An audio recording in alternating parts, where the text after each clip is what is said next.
শর্ত সাপেক্ষে জামিন পেলেন অনুব্রত মণ্ডল। তদন্তে সব রকম সহযোগিতা করার শর্ত দেওয়া হয়েছে। সহযোগিতা না করলে জামিন বাতিল হয়ে যাবে। গরু পাচার মামলায় সিবিআই দায়ের করা মামলাতেই জামিন হয়েছে। তবে সিবিআই মামলায় জামিন হলেও ইডির মামলায় তিনি জামিন পাননি।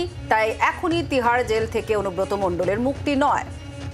শর্ত সাপেক্ষে জামিন অনুব্রত মণ্ডলের। তদন্তে সব রকম সহযোগিতার শর্ত দেওয়া হয়েছে। সহযোগিতা না করলে জামিন বাতিল হবে। গরু পাচার মামলায় সিবিআই এর দায়ের করা মামলায় জামিন হলো অনুব্রত মণ্ডলের। যেহেতু ইডি মামলা এখনো জামিন নয়, তাই এখনই জেল মুক্তিও হচ্ছে না অনুব্রত মণ্ডলের।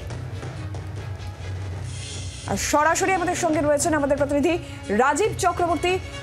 রাজীব, ঠিক কি জানা যাচ্ছে এখনো পর্যন্ত? সিবিআই মামলায় অনুব্রত মণ্ডলের জামিন হলো, কিন্তু ইডি মামলায় জামিন নয় বলে জেল মুক্তিও নয়, বেশ কিছু শর্তও আরোপ করা হয়েছে। সব মিলে এই মুহূর্তে ঠিক কি তথ্য পাচ্ছ?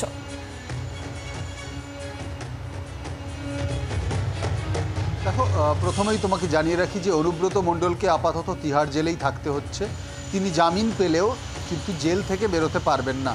তার কারণ তাকে সিবিআই এর পাশাপাশি ইডি গ্রেপ্তার করেছে।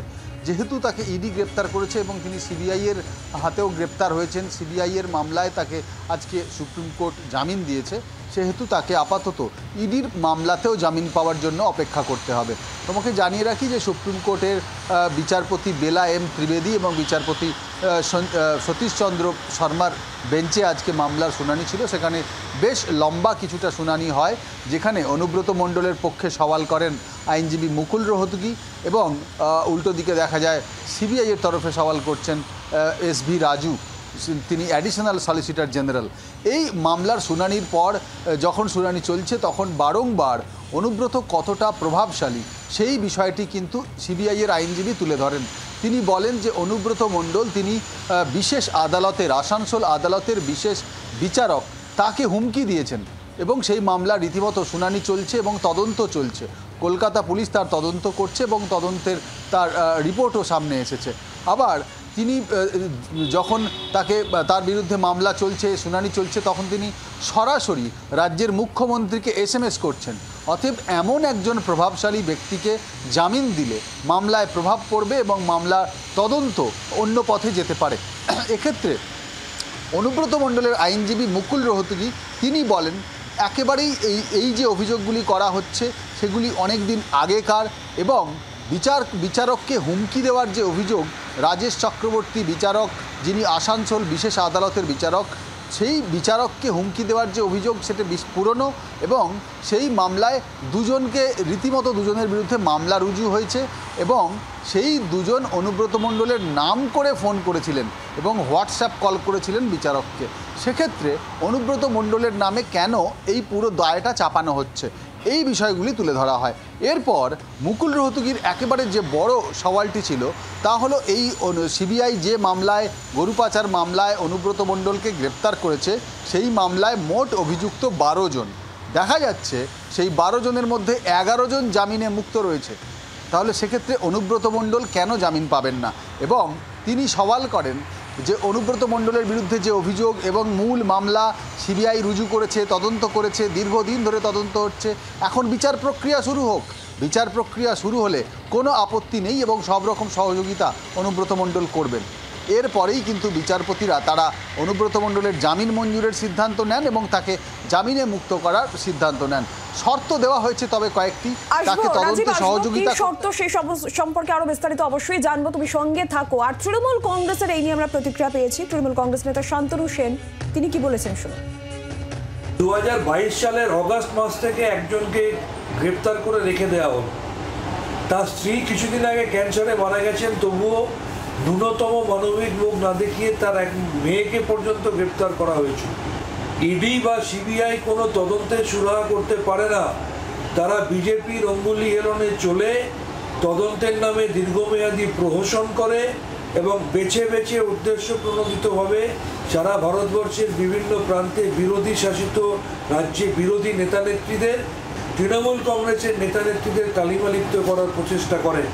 অন্যদিকে যাদের নামে সিবিআই এফআইআর আছে, ইডি এফআইআর আছে, যাদের বিরুদ্ধে সিবিআই ইডি তদন্ত করছিল অথচ তারা বিজেপিতে চলে গেছে, এই ধরনের দুর্নীতিগ্রস্ত নেতাদের কেশাগ্র স্পর্শ করে না। তার কারণ বিজেপিতে চলে গেলে বা বিজেপির সাথে যোগ থাকলে তারা ওয়াশিং মেশিনে ধোলাই হয়ে যায়। আর এরই পাশাপাশি আপনাদের শোনাবো মলয় মুখোপাধ্যায়, সহসভাপতি বীরভূম জেলা তৃণমূল, তার কি বক্তব্য, তার কি প্রতিক্রিয়া। একটাই কথা বলবো, বেটার লেট দ্যান নেভার। আমরা এটা সারা জেলার এবং সারা বাংলার মানুষের এক্সপেকটেশনই ছিল যে যেভাবে মিথ্যা কেসে তাকে হয়রানি করা হচ্ছে তার জামিনের সম্ভাবনা খুব শীঘ্রই আছে। সেরকম সারা জেলাতেই একটা তৎপরতা ছিল এবং আজকে আমরা অত্যন্ত আনন্দিত, খুশি যে আজকে গরুচুরি মামলাটাতে, সিবিআইয়ের কেসটাতে আজকে তিনি জামিন পেয়েছেন এবং আমরা আশা করছি আগামী দিনে তিনি ইডির কেসটাতেও জামিন তিনি পেয়ে যাবেন। কোর্টে যেটুকু আলোচনা হয়েছে সেটুকুই শুনেছি, পুরো সম্পূর্ণ অর্ডার শিট এখন আমরা পাইনি বা দেখিনি। আমরা যেটুকু খবর পেয়েছি তাতে গরুচুরির মামলায় যেটাতে ওনাকে দীর্ঘদিন ধরে আটক করা হয়েছিল তার কোনো সাবস্টেন্সিয়াল এভিডেন্স এখনও পর্যন্ত সিবিআই সেভাবে জোগাড় করতে পারেনি, যার ফলে মহামান্য আদালত তাকে জামিন দিয়েছেন। রাজীবের কাছে আবারও যাব। রাজীব, যে বিষয়টা নিয়ে কথা বলছিলাম যে বেশ কিছু শর্ত সাপেক্ষেই জামিন পেলেন সিবিআই মামলায় অনুব্রত মণ্ডল, সেক্ষেত্রে অবশ্যই তদন্তের সহযোগিতার শর্ত তো রয়েছে, ঠিক আর কি শর্ত থাকছে এক্ষেত্রে?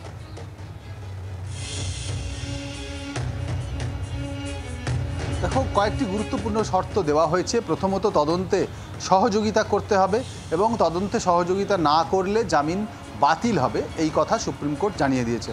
পাশাপাশি বলা হয়েছে যে তিনি কোনো অজুহাতে, ছোটোখাটো কোনো অজুহাতে নিম্ন আদালতে যখন বিচার প্রক্রিয়া শুরু হবে, বিচার প্রক্রিয়ার যে দিন বা শুনানি সেটি পিছিয়ে দেওয়ার আবেদন জানাবেন না, এই কথা কিন্তু দিতে হয়েছে সুপ্রিম কোর্টে। অর্থাৎ ছোটোখাটো কোনো কারণে উপযুক্ত গ্রহণযোগ্য কোনো কারণ ছাড়া তিনি মামলার শুনানি পেছানোর আবেদন জানাবেন না এবং পাশাপাশি তাকে পাসপোর্ট জমা রাখতে বলা হয়েছে আদালতের কাছে।